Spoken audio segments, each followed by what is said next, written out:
Hey, what's up, everybody? Tons of roster changes confirmed to talk about, as well as some rumors, thanks to the behalf of Shift's efforts that are going to be discussed in today's videos. And because there is so many and so many details and moving parts, we're going to be splitting them into two different videos. So if you want to make sure you don't miss out on those, make sure you guys hit subscribe and turn on notifications. Today's video, we're going to be talking about Europe, and in tomorrow's video, we're going to talk about North America.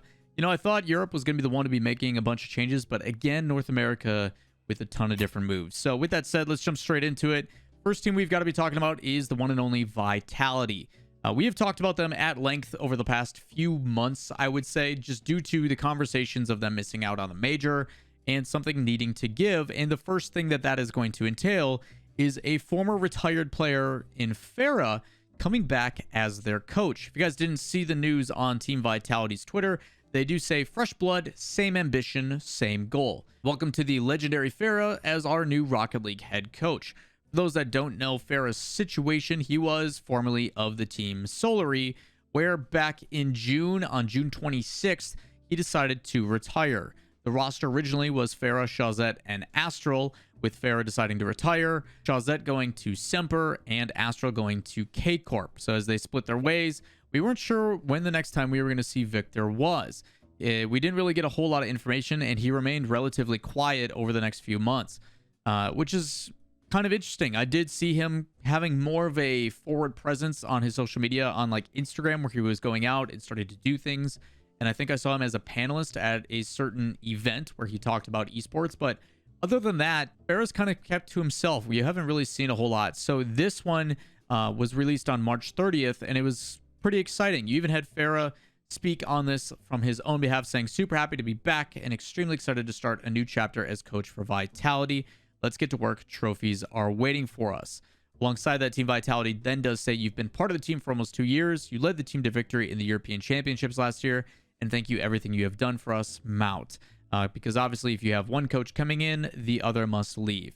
No details that I've seen from Mout. Nothing on his social medias about what his future plans are going to be, but Ferra, Solary, rough performances, to retire, now to coach of one of the most successful teams in European RLCS. Up next, we have one that has a ton of moving parts, which has to do with the one and only Heroic roster. And there's a lot of different steps to this one, and it all comes initially from Oaly's tweet, which we're actually going to save for last. The Heroic roster has had a little bit of an interesting direction since they've come in. Originally in the fall split with Violent Panda, Oaly, and Though, a lot of success was shown. Very, very close actually to qualifying for the fall split major. Them alongside Misfits, despite being super close to doing so, both go 0-3 and fall out in Regional 3 and completely bottle their chances of having a performance worthy of making it to the fall split. And a lot of times these moving parts make you think, well, if they did qualify, where would the team be at now? Ever since that moment, Heroic has struggled not only to make top 16 consistently, but overall just qualify for events. It's been a very rough going, even so much to the fact that they changed the roster as well. At one point, they ended up signing in November 15th, where the original roster came in. It was Violent Panda, Though, and Oaly. And eventually, you did see Though join Stormtroopers on January 3rd of this year. And shortly after, they brought in Yukio, who it seemed like was a play because of the familiarity of playing with Violent Panda, as well as their coach in Verge. And I expressed some concerns with this. It feels like the play style, although successful in the past, is no longer the focus. The pass-heavy offense and the formula that has been so successful for this team that gave us, quite honestly, the greatest overtime in Rocket League history back in Season 8 is not something that we are going to see again. It is not endemic to the current meta, which we'll be talking about the shift in the meta in an upcoming video. So make sure you guys hit subscribe if you don't want to miss it. But primarily, you're seeing the frustration come through and changes having to be made. So much, in fact, that you are seeing the Heroic roster is now still at Origin. You've got Verge, Yukio, and Violent Panda, as Oaly and Though have teamed up with Mike Boy, former of the Rix.GG roster, to bring back a team that we've actually seen play in the past. For many that do not know, looking at the date, it was actually back in July of last year when the Intel World Open was doing regional-based teams, unless you had a situation like Team Vitality where the full roster is all French, so they were able to play together. This roster actually of though Oaly and Mike Boy of Rix.gg came together to play as the Netherlands and had quite a bit of success. In that July tournament in the EMEA regional finals, the only team they actually lost to was the French squad, both in groups as well as in the playoff stage. In groups, the only loss they got was from the French team in the upper winners finals, again from the French team, and then they made it back through the lower bracket and ended up playing the French team again in the grand finals where they lost again. So throughout the entire situation of the Intel World Open for the EMEA region, the only team they lost to was a dedicated, fully formed team that has been successful for so long in Team Vitality. So you look back at that roster and say, yes, this makes sense. You guys had a lot of success and were able to capitalize on that over the course of tournaments without all that much of practice. And now let's run it back. Let's showcase that this team can be successful over effort and a long time occurrence rather than just a ragtag team of players who are just getting together that just happen to be from the same country. So with that, you are seeing Though and Oaly both step away, as well as Mike Boy from their previous teams, and come together for hopefully a team that has what looks like top 8 potential. Again, that is going to be the conversation surrounding primarily a lot of European rosters. Is you saw just the last trade window, North America take a lot of their teams and funnel it all towards the top, which ended up benefiting them and performing pretty dang well at the Winter Split Major. You saw in the top 6, 4 North American teams, 1 South American team, and 1 European team. And that is due in part to, despite being a lot of different rosters, these super teams, as you call it, starting to perform. And I think you're going to get that same exact result in Europe. A lot of teams kind of taking the grand scheme of talent, whether it be Archie or others, and possibly making those adjustments to provide that's bounce back, which is always exciting to see the competition try to elevate.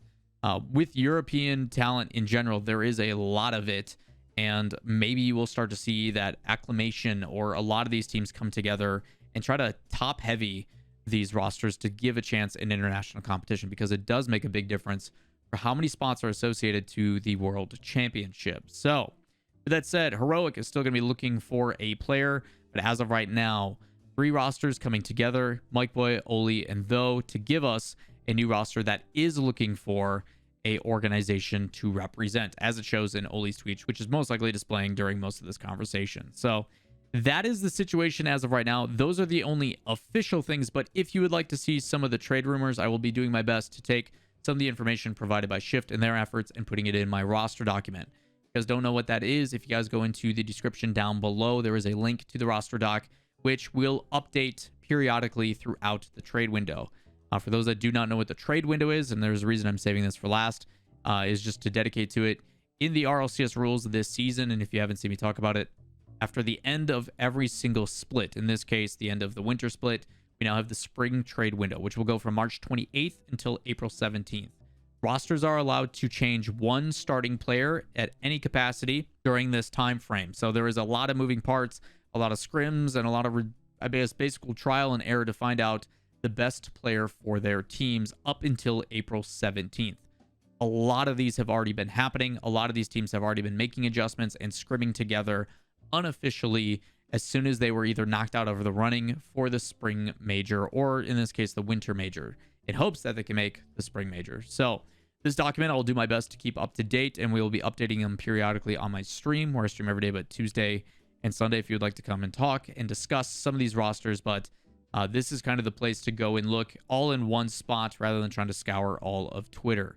Again, rumors and stuff I'm not going to talk too much about. Shift kind of has the headway on that one, and I commend them for their efforts, but we're going to try to primarily only talk about dedicated official announcements. So a little bit more quiet on the trade side of things on my YouTube channel coming up.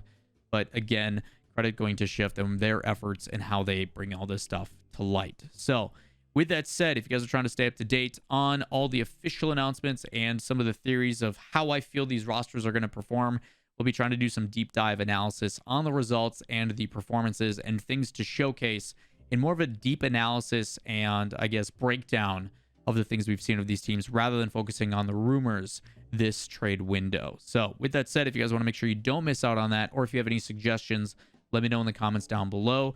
And while you're down there, give the video a thumbs up. hit subscribe and turn on notifications because you don't want to miss out on all the North American trade windows and roster changes that are coming tomorrow. We'll see you then. Peace.